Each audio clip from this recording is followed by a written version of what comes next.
아브라함의 아내 사레는 자신이 임신을 하지 못하게 되자 애굽의 여종이었던 하갈을 남편에게 주어 아들을 낳게 합니다. 사실 사레가 하나님의 약속을 알고 있었습니다. 그러나 하나님의 약속을 받고 그 시간이 10년이나 지나다 보니까 초조한 마음이 든 것이죠.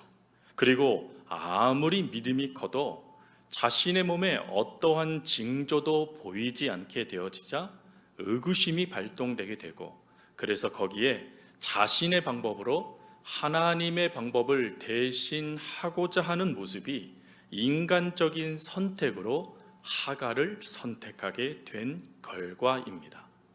그러나 이런 사례의 인간적인 선택의 결과는 한 가지의 문제를 초래하게 되어졌죠.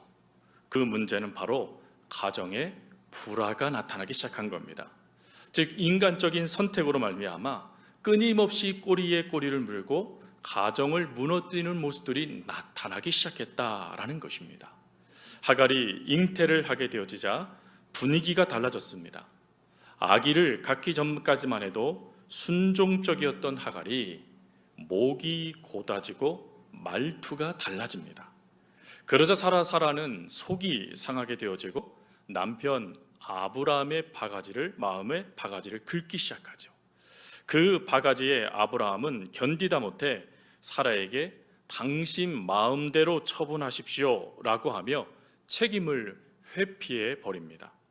그러자 사라는 하갈을 학대하기 시작하죠. 그리고 그 학대가 점점점 강하게 다가오자 하갈은 견디다 못해 무작정 광야로 도망치게 됩니다. 아브라함의 가정에 일어난 이런 일련의 사건 속에 한 가지의 하나님의 모습을 발견하게 되는데, 그것은 하나님이 사레의 선택에서부터 하갈의 선택에 이르기까지 그 모든 과정을 지켜보고 계셨다라는 것입니다. 즉, 하나님은 비정하게 하갈을 내어 쫓는 사레의 모습과 그리고 자신의 잘못된 판단으로 비참하게 내쫓김을 당하고 있는 하갈의 모습에 이르기까지 그 모든 과정을 지켜보고 계셨다라는 것입니다. 그리고 거기서 멈추는 것이 아니라 아브라함의 가정에게도 큰 은혜를 베푸신 하나님께서 광야로 도망친 미천한 여종이었던 하갈에게도 같은 은혜를 베푸시는 말씀이 기록된 것이 바로 오늘 본문의 배경입니다. 광야로 쫓겨난 하갈은 여호와의 사자를 만나죠. 여기서 여호와의 사자는 하나님을 말씀하는 겁니다. 하나님이 직접 하갈에게 찾아가셨다라는 것입니다. 그리고는 하갈이 그 인생을 어떻게 걸어가야 하는지, 그 인생의 방향은 어떤 방향으로 가야 되는지를 알려주시고 다시금 새 힘을 주셔서 그 삶을 이끌어 주시고자 약속하신 말씀이 바로 또한 본문의 말씀이죠. 이러한 은혜를 깨달았던 하갈은 보잘것없는 자신을 하나님께서 돌아보셨다라는 그 은혜 가운데 뭐라고 고백하냐면 엘로이라고 고백합니다. 오늘 우리가 읽은 성경에서는 나를 살피시는 하나님이라고 되어져 있죠. 엘이라는 단어는 하나님이라는 단어고 로이라는 단어는 지켜보다, 살피다라는 단어입니다. 즉, 자신의 삶을 살펴보신 하나님을 하갈이 경험하게 된 것입니다. 우리의 인생에도 사실 사레와 그리고 하갈과 같은 모습들이 너무나 많이 나타납니다. 하나님의 뜻이 정해져 있고 하나님의 말씀이 정해져 있음에도 불구하고 우리는 인간적인 방법으로 하나님의 방법을 대신하고자 하는 그 모습을 주저함없이 선택하게 됩니다. 그러다 보니까 하염없이 다가오는 외로움과 힘겨운 시간, 고통과 아픔의 시간을 견디는 그 모습들이 우리 가운데 나타날 뿐만 아니라 자신이 지금 겪고 있는 이런 수많은 아픔들이 더디 흐르는 시간과 같은 속에 갇혀있는 자신의 모습을 발견하게 될 때 외로움과 그 갈증 속에서 점점 허덕일 수밖에 없는 게 우리의 인생이라는 것이죠. 그러나 그런 인생 가운데 사레의 선택이든 하갈의 선택이든 그리고 우리의 선택이든 중요한 것은 그런 우리의 모습을 하나님이 지켜보고 계신다라는 것입니다. 그리고 지켜보실 뿐만 아니라 하나님은 우리를 향한 하나님의 역사를 준비하고 계신다 하는 것을 오늘 말씀을 통하여 깨닫게 되어지죠. 그러면 엘로이 하나님, 즉 나를 살피시는 하나님께서 오늘 우리의 인생을 우리가 살아가게 되어졌을 때 우리를 위하여 준비해 주신 그 은혜, 그 하나님의 선하심은 무엇일까 하는 것이죠. 그것을 오늘 본문은 두 가지로 우리에게 말씀을 하십니다. 첫 번째, 최선의 길을 준비해 주신다라는 것입니다. 어디로 가야 할지 알지 못합니다. 광야 한가운데 쓰러져서 이제 죽을 수밖에 없는 상황 가운데 머물러 있는 하갈에게 하나님은 다가오시죠.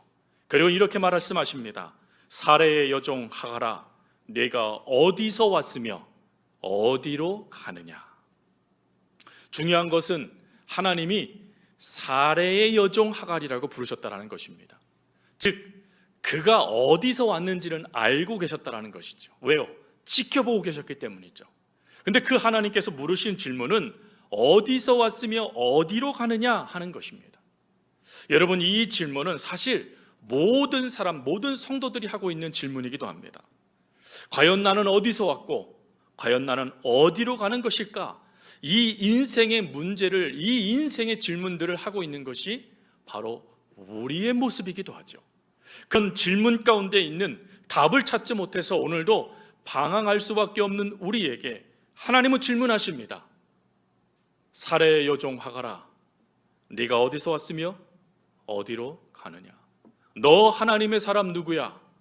너는 어디서 왔으며 어디로 가고 있느냐? 이러한 하나님의 질문에 하갈은 이렇게 말하죠.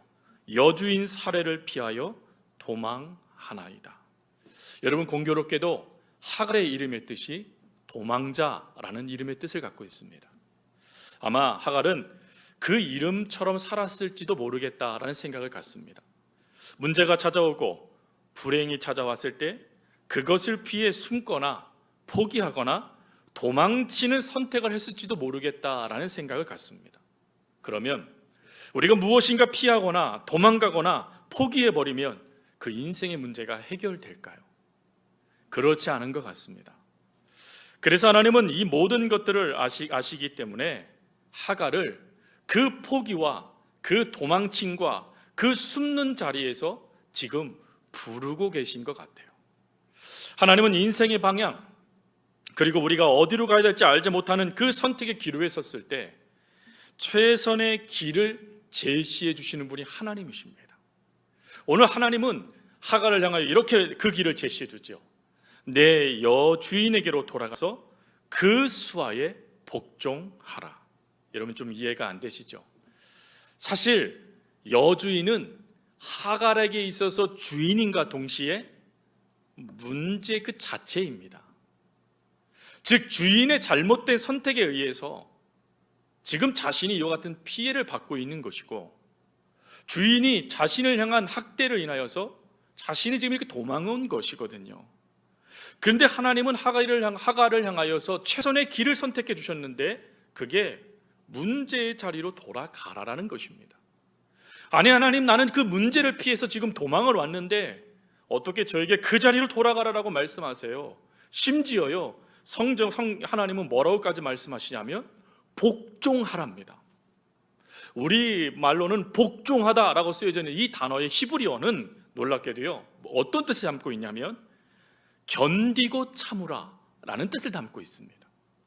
즉 하갈을 향한 사레의 핍박이 끊임없이 이어질 거라는 것입니다.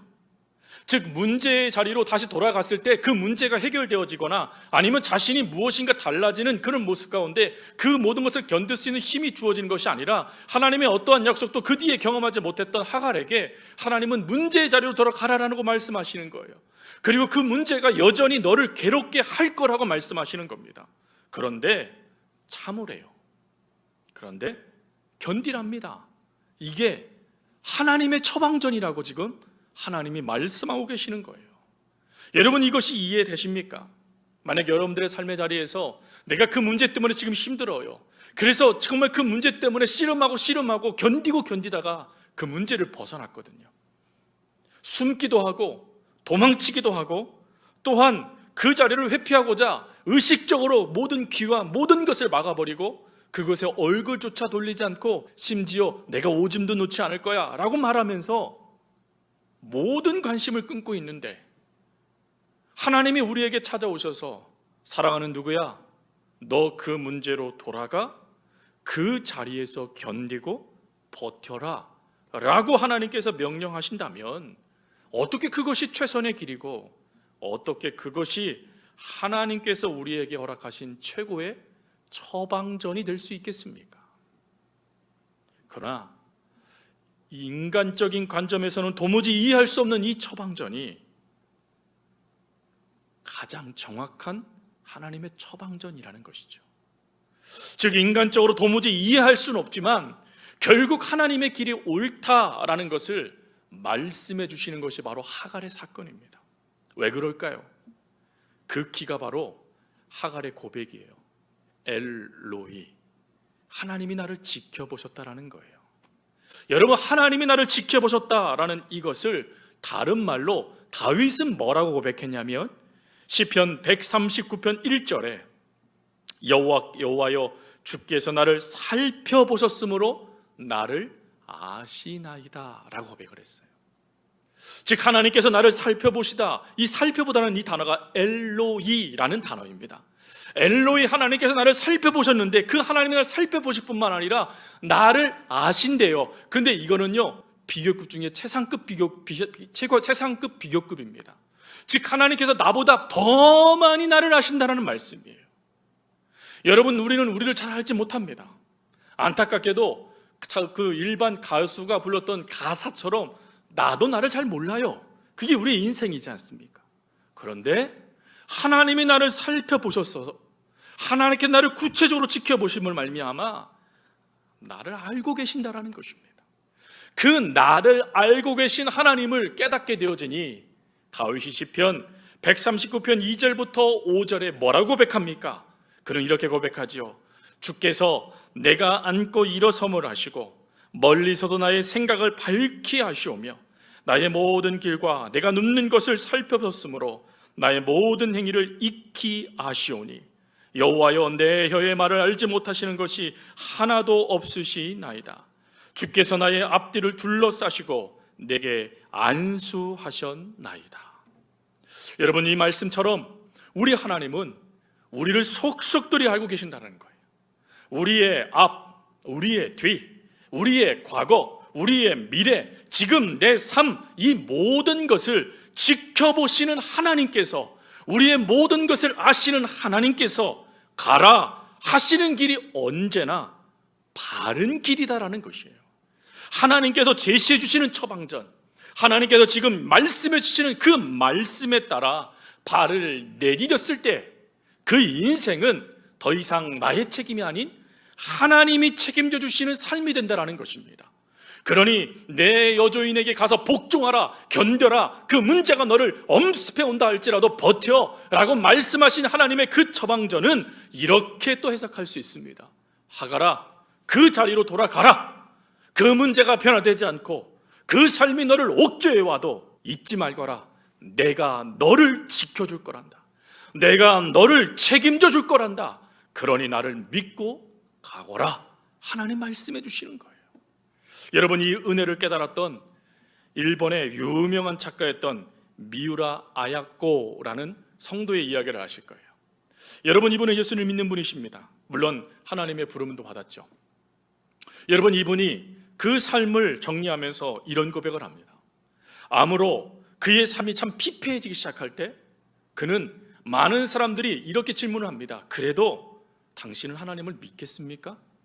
그때 이 미우라 아야코는 이렇게 말했답니다. 하나님, 당신이 하시는 일은 언제나 옳습니다.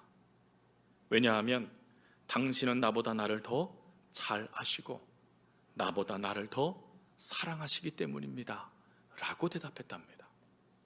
여러분, 그 삶의 마지막 문제 자리, 어찌 보면 인생을 결론 줄 수밖에 없는 그 병마의 자리에서 하나님 당신은 언제나 옳습니다 라고 말할 수 있는 그 믿음, 그 믿음이 쉬운 믿음일까요? 가벼이 이야기할 수 있는 믿음일까요? 그가 그렇게 얘기할 수 있었던 것은 하나님이 나를 나보다 더 잘하시기 때문에, 나를 더 사랑하시기 때문에 라는 그 은혜를 경험했기 때문 아닐까요? 오늘 하나님은 하갈과 같은 인생을 살아갈 수밖에 없는 우리에게 네가 지금 회피하고 도망했던, 숨고자 했던 그 자리로 돌아가라. 내가 너보다 너를 더 잘 알기에 너를 위한 최선의 길을 내가 준비했단다 라고 말씀하신다면, 우리도 미우라 야고처럼, 아니 후에 하갈처럼 변화되지 않는 그 상황, 환경의 자리에 하나님을 의지하여 나아갈 수 있어야 되지 않겠습니까? 오늘 그 하나님이 오늘 우리들에게 도전하십니다. 엘로이, 나를 살피시는 하나님, 그 하나님께서 오늘 우리를 최선의 그 자리로 이끄십니다. 그럴 때 아멘 하며 그 자리로 나아갈 수 있는, 나보다 나를 더 잘하신 하나님 앞에 우리의 모든 것을 내어 맡길 수 있는, 그리고 하나님을 바라볼 수 있는 우리가 될 수 있기를 주님의 이름으로 부탁드립니다. 그리고 두 번째로, 우리 하나님은 최선의 길만 준비하실 뿐만 아니라 생수의 샘을 준비해 주시는 분이시다라는 것입니다. 중동 사람들에게 있어서 광야 횡단을 할 때 그들의 삶을 위협하는 두 가지가 있다라고 합니다. 그 첫 번째로는 전갈이라고 해요. 전갈은 손바닥만한 크기의 생물입니다. 근데 이 전갈이요, 그 독침의 독이 얼마나 강한지 그 독침의 독을 이렇게 설명을 하더라고요. 여인들이 해산하는 고통의 12배. 이걸 도대체 어떻게 평가할지 모르겠지만 한마디로 얘기하면 엄청난 고통이라는 거겠죠. 저는 해산을 경험해보지 못했지만 지켜봤기 때문에 어느 정도겠구나 감은 잡을 수 있는데, 그거의 12배라니 이걸 어떻게 우리가 감을 잡을 수 있겠습니까? 근데 그 고통이 이 전갈의 독의 고통이라는 거예요. 그래서 전갈이 자신의 잠자리에 오지 않도록, 또 길을 움직일 때 그 전갈의 독에 쏘이지 않도록 주의한답니다. 그런데 이 독보다 더 위험한 것이 있는데 그것이 갈증이라고 합니다. 갈증을 이렇게 얘기하더라고요. 목이 타들어가는 고통이다 라고 말이죠. 실제로 이거는 의학자들에 의하면 목이 타들어간다라는 이것이요, 맞는 말이랍니다. 사람이 화상을 입을 정도의 고통을 이 갈증을 통하여 사람들이 느낀답니다. 그러니 여러분, 사람이 겪는 고통 중에 가장 심각한 고통이 화상의 고통이라고 합니다.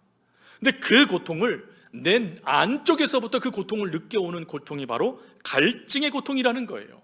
지금 하갈은 급히 도망쳐 나왔습니다. 급히 도망쳐 나왔던 그에게 물론 물주머니를 준비해 한다 할지라도 광야 한복판에서 그 물이 떨어지게 되어질 때 그는 곧 죽을 수밖에 없는 운명에 맞닥뜨리게 된 것이죠. 이제 그에게 나타난 결론은 심각한 갈증 가운데 그도 그의 아들도 죽는 상황입니다. 여러분, 이런 상황 가운데 하나님이요, 그에게 찾아가셔서 그에게 길을 제시해 주실 뿐만 아니라 무엇을 말씀하시냐면 생수, 그를 위한 광야 한복판, 모래와 이 모든 것들이 가득한 그 한복판에 생수를 그에게 허락해 주었다라는 거예요. 즉 갈증으로 고통받을 수밖에 없는 그 하갈의 문제를 직접 하나님께서 해결해 주시고 계셨다라는 것입니다. 그 은혜를 경험했던 하갈은 이렇게 말하죠. 부엘라 헤로이. 여러분, 이 부엘라 헤로이는 세 가지의 단어가 합쳐진 거예요. 부엘이라는 단어는 샘이라는 뜻이고, 라헤라는 단어는 생명이라는 뜻이고, 로이라는 단어는 지켜보다, 살피다라는 단어입니다.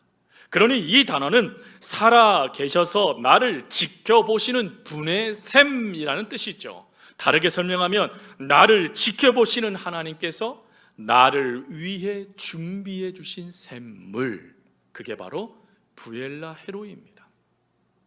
하나님은 길을 제시해 주실 뿐만 아니라 나를 지켜보신 하나님은 우리의 인생에 필요한 것조차도 채워주시는 분, 그래서 영원히 목마르지 않도록 그의 삶을 붙잡아 주시는 분이라는 것을 그가 직접 경험할 수 있도록 역사하고 계셨다라는 것입니다. 여러분, 이러한 은혜는 신약 성경에도 나타나게 되죠. 예수님께서 수가성에 다 가셔서 그 야곱의 우물에서 수가성 여인을 만나게 됩니다. 그 여인이 누군지 모릅니다. 그러나 그 여인이 매일 한낮에 사람들의 눈을 피해서 이곳에 왔다라는 것을 통하여서 대략 한 두 가지 정도를 유추해 볼 수 있죠. 한 가지는 그가 판무파탈인지, 또 두 번째로는 그가 불쌍한 여인인지, 이 두 가지를 생각해 볼 수 있어요. 또 예수님의 대화를 통해서 이 두 가지는 더 증명해지게 나타날 수 있습니다.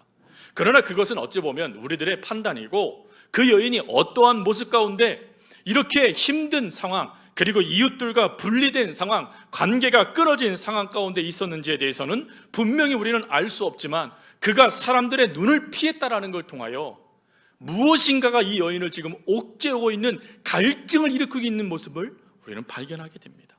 그러나 여러분, 이 여인의 이런 갈증만 갈증이라고 말할 수 있을까요? 오늘 우리들도 이러한 갈증 가운데 있을 때가 참 많지 않습니까?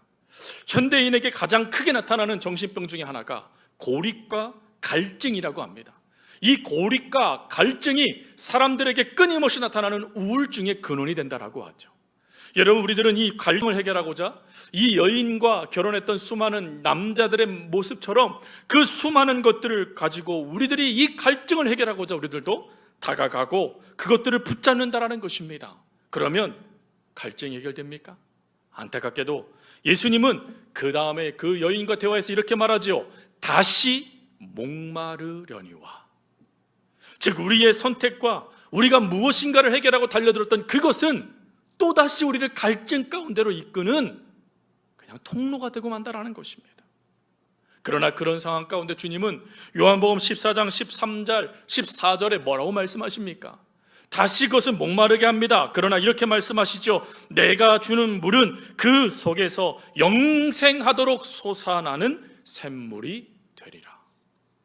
영생하도록 솟아나는 샘물이 된답니다. 여러분, 영생하도록 솟아나는 샘물, 그 샘물을 받아 먹었던 수가성 여인이 자신을 배척하고 자신을 향하여 잘못된 눈짓을 보내고 있는 사람들을 향하여 문을 두드리면서 내가 예수를 만났다, 구세주를 만났다라고 말하며 그 갈증을 해결해 주신 하나님 품으로 그들을 이끌었던 말씀을 우리 너무나 잘 알고 있지 않습니까? 여러분, 이 갈증의 문제 유일하게 해결할 수 있는 길은 하나님밖에 없습니다. 우리 속에 다양하게 나타나는 갈증의 모습들이 있습니다. 그것을 해결하고자 인간적인 방법으로 어찌 보면 성공한 듯한 모습이 우리 가운데 보여질 수도 있습니다. 그러나 다시 목마를 수밖에 없는 게 바로 우리들의 선택의 결과라는 것이죠. 이러한 선택의 결과에 우리가 해야 될 수 있는 것은 부엘라 헤로이, 나를 살펴주시는 이의 샘물이라는 그 고백을 드렸던 하갈과 같이 나에게 샘물을 허락해 주시는 그 하나님의 은혜 안에 우리가 들어가는 것 아니겠습니까? 하지만 우리는 안타깝게도 인간적인 선택을 할 때가 참 많아요. 사례처럼, 하갈처럼 인간적인 선택으로, 인간적인 방법으로 모든 것을 풀어내고자 하는 연약함들이 우리 가운데 있다는 것입니다. 이에 대하여 에레미야 2장 13절은 우리들에게 이렇게 말씀하시죠. 분명하게 하나님의 말씀을 들으셨으면 좋겠습니다. 함께 우리 화면을 보면서 고백하겠습니다. 내 백성이 두 가지 악을 행하였나니 곧 그들이 생수의 근원이 되는 나를 버린 것과 스스로 웅덩이를 판 것인데 그것은 그 물을 가두지 못할 터진 웅덩이들이니라. 아멘. 여러분, 여기에서 우리가 중요하게 살펴볼 것은 두 가지 단어입니다. 하나는 생수의 근원이라는 단어죠. 여러분, 이 근원이라는 이 단어는 히브리어로 마코르라는 단어입니다. 이 단어는 어떤 뜻이냐면 지하수 샘물이라는 단어예요. 즉, 하나님께서 시원한 샘물을 우리의 인생 어느 곳에서나 제한 없이 넘치도록 우리들에게 허락해 주시겠다라고 하나님 말씀하신 겁니다. 그러나 그 하나님을 선택하지 못하고 인간적인 방법을 선택하게 되어지니 이들은 무엇을 하게 되냐면 스스로 웅덩이를 판답니다. 그리고 물을 가두지 못할 터진 웅덩이들을 이들이 만든답니다. 이게 무슨 말입니까? 이들이 말하는 이 우물들이라는 이 단어는 저장소를 말하는 것이죠. 빗물을 저장하는 저장소를 말합니다. 여러분, 저장소를 만들어서 회를 칠하고 그리고 그곳에 물이 빠져나지 않도록 준비해 놓고 물을 받아도 결론적으로 그것은 터진 웅덩이라는 거예요. 즉 우리들의 필요할 때에 우리들의 목을 정말 시원하게 정말 생수의 기쁨을 누리지 못하도록 오히려 갈망 가운데 갈증 가운데 무너지게 만들어버리는 터진 웅덩이와 같은 게 바로 우리의 선택의 결과다라는 것입니다. 그래서 이사야 선지자는 우리들에게 이렇게 말하죠. 이사야서 55장 1절 말씀입니다. 오라 너희 모든 목마른 자들아 물로 나오라 돈 없는 자도 오라 너희는 와서 사 먹되 돈 없이 값 없이 와서 포도주와 젖을 사라. 즉 우리가 이런 갈증 가운데 이 문제를 해결할 수 있는 유일한 길은 하나님밖에 없다라는 것입니다. 하나님 안에 이 문제를 해결함 받을 때 우리는 영원히 목마르지 않는 하나님의 샘물, 이 은혜를 경험할 수 있게 되어진다라고 하나님께서 말씀해 주시는 것이죠. 사랑하는 성도님들, 답답한 일이나 또 힘든 일을 당하여도 세상으로 뛰쳐나가지 마십시오. 힘들고 지칠수록 해결되지 않는 갈증 속에 목이 타들어가는 고통의 순간일지라도 부엘라 헤로이, 우리를 살피시는 하나님께서 준비해 주신 그 샘물을 받아 마시십시오. 그럴 때 우리들도 엘로이, 나를 살피시는 하나님 때문에 하나님 내가 살 수 있습니다 라고 고백했던 하갈의 고백을 우리도 할 수 있게 되어진다라는 것입니다. 말씀을 마칩니다. 하갈은 엘로이의 하나님을 경험하고 또 부엘라 헤로이의 하나님을 경험한 뒤에 그의 인생의 방향을 하나님께 맞춥니다. 물론 장차 어떤 일이 벌어질지 이미 하나님께서 가서 복종하라 라는 그 말을 통해 어느 정도는 유추해 볼 수 있죠. 실제로 개선되지 않는 문제, 해결되지 않는 문제, 정말 피하고 싶고 도망가고 싶고 숨고 싶은 그 문제가 산적한 그 자리일 수 있습니다. 아니 그렇게 인생이 결론 지을 수밖에 없는 상황일 수도 있습니다. 그리고 해결되지 않는 그 갈증이 하나님의 그 은혜의 갈증이 하나님의 은혜를 통해서 해결됐던 그 갈증이 또다시 그 자리에 하갈을 무너뜨리는 갈증이 될 수도 있고 자신만의 문제로 끝나면 좋은데 그것이 자신의 아들 이스마엘에게도 허락되어질 문제가 될 수도 있었다라는 것입니다. 하지만 하갈은 부엘라 헤로이 하나님을 경험한 뒤 그러한 모든 자신의 방법을 내려놓습니다. 자신이 할 수 있는 모든 방법들을 포기해 버립니다. 그리고는 철저하게 하나님의 인도하심 안으로 하갈이 들어가게 되어지죠. 그랬을 때의 결과가 그로 인하여 큰 민족이 발생되어지는 은혜가 되어진 것이죠. 그렇다면 우리는 어떠해야 되겠습니까? 엘로이 하나님, 나를 살펴보시는 하나님 안으로 나를 위하여 정말 하나님의 선하신 가운데 준비해 주시고 계시는 그 하나님 안으로 들어가야 되지 않겠습니까? 하나님의 방법은 언제나 옳습니다. 그 방법이 최선입니다. 그리고 하나님의 샘물은 언제나 여러분들의 삶의 자리에 터져나와 여러분들의 목을 촉촉히 정말 시원케 해주는 하나님의 은혜가 될 것입니다. 그러니 그 하나님 은혜 안으로 여러분들을 살피시는 그 하나님 안으로 오늘도 들어갈 수 있는 저와 여러분이 될 수 있기를 간절히 주님의 이름으로 부탁드립니다.